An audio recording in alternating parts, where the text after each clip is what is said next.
రాష్ట్రంలో ఈ మాదిరిగా పరిస్థితులు ఉన్నాయి. రామ్ గోపాల్ అంత చూసినాం. వీళ్ళు సినిమాలు తీస్తే తప్పులా? వీళ్ళేం సినిమా తీసినప్పుడు వివేకం అని సినిమా తీస్తే తప్పులా?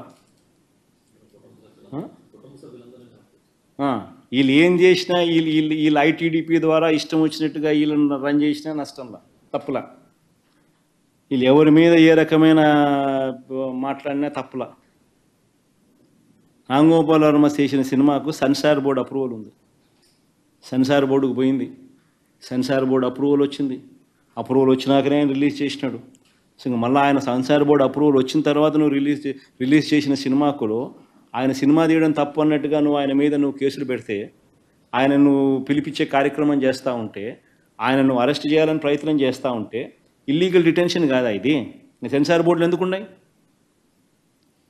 సెన్సార్ బోర్డు అప్రూవల్ వచ్చిన తర్వాత నువ్వు చేస్తూ ఉండేది ఏంది? మళ్ళీ ఫిలిం ప్రమోషన్ అంటావు.